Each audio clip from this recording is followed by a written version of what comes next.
Party కార్యకర్తల జోలికి వస్తే సహించేదే లేదని అద్దంకి వైసీపీ అభ్యర్థి పి హన్వీరెడ్డి హెచ్చరించారు. బలికురువలో వైసీపీ కార్యాలయాన్ని ప్రారంభించి మాట్లాడారు. బలికురువలో మళ్లీ ఫ్యాక్షన్ రాజకీయాలు ఉసుగొలిపితే చూస్తూ ఊరుకోమని మండిపడ్డారు. తమ పార్టీ కార్యకర్త గోపిరాజు యాదవ్ పై హత్య యత్నానికి పాల్పడు దుర్మార్గమన్నారు. ఇలాంటి చర్యలు మళ్లీ పునరావృతమైతే తానేంటి ఏంటో చూపిస్తామని ఘాటుగా వ్యాఖ్యానించారు. ఎదుర్కోవాల్సిన పరిస్థితి వస్తుంది. మా బీసీ, ఎస్సీ, ఎస్టీ, మైనార్టీ సోదరుల్ని ఎవరైనా ఒక్క మాట అన్నా, ఒక్క జోలికి వచ్చినా ఇబ్బంది పడే పరిస్థితి మీకు ఖచ్చితంగా కనిపిస్తూ ఉంది. ఎందుకంటే నిన్న జరిగినటువంటి చర్య ఎంత ఘోరమైన చర్యో మీ అందరికీ అర్థమవుతా ఉంది. మా అద్దంకి ప్రాంతంలో ఉన్నటువంటి బలిపుర మండలంలో గతంలో ఫ్యాక్షన్కి ఇది ఒక నాందిలాంటి ఊరు. ఇలాంటి మళ్ళీ రిపీట్ అయితే మాత్రం చెప్తా ఉన్నా చాలా చాలా సీరియస్గా ఉంటుంది. మా కార్యకర్తలు ఎవరైనా సరే అందరిని కూడా నేను ఇప్పటివరకు 3 నెలల నుంచి కూడా రిక్వెస్ట్ చేస్తూ వస్తున్నాను. మనం ఒక జోలికి వెళ్ళొద్దు. అదే మన జోలికి వస్తే మాత్రం ఎట్టి పరిస్థితుల్లో క్షమించే పరిస్థితి అయితే హనీరెడ్డి దగ్గర ఉండదు, మా జగన్మోహన్ రెడ్డి గారి దగ్గర ఉండదు. మా జగన్మోహన్ రెడ్డి గారు కూడా ఎప్పుడు కూడా ఫ్యాక్షన్ రాజకీయాలకి వ్యతిరేకంగానే ప్రయాణం చేస్తూ ఉన్నారు.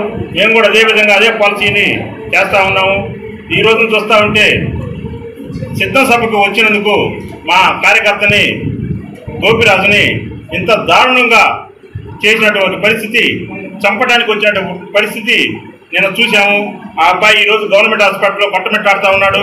అలాంటి పరిస్థితి కానీ ఇంకొకసారి పునరావృతం ఏంటంటే మా బీసీ, ఎస్సీ, ఎస్టీ, మైనార్టీ సోదరులందరూ కూడా మిమ్మల్ని తరిగి కొడతారని చెప్పి నేను ఈ సందర్భంగా కూడా ఇంకా చెప్తా ఉన్నాను. మీరందరూ కూడా జాగ్రత్తగా ఉండండి. ఎప్పుడు రాబోయేది మా గవర్నమెంటే. ఎట్టి పరిస్థితుల్లో కూడా మీరు ఎవరు కూడా ఇబ్బంది పడతారు నేను చెప్పలేను, చేసి చూపిస్తాను. గతంలో కూడా మన బలరాం గారిని కూడా ఇలాంటి ఇబ్బందులు పెట్టి ఉన్నారు. ఈ బలరాం గారు కూడా కొన్ని క్షమించి వదిలేశారు. నేను చెప్తున్నా, నేను వదిలేసేవాడిని కాదు.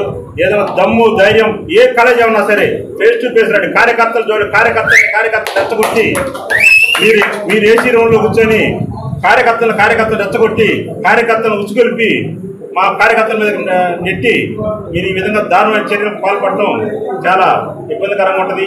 ఏదైనా దమ్ము, ధైర్యం ఏది ఉన్నా కానీ మీరు డైరెక్ట్గా రండి. మేము కూడా డైరెక్ట్గా వస్తాము. మేము తెలుసుకున్నాము. ఇలాంటి పరిస్థితి కావాలనుకుంటే మేము ఇలాంటి పరిస్థితికి ఎప్పుడు కూడా వ్యతిరేకంగానే ఉంటాము.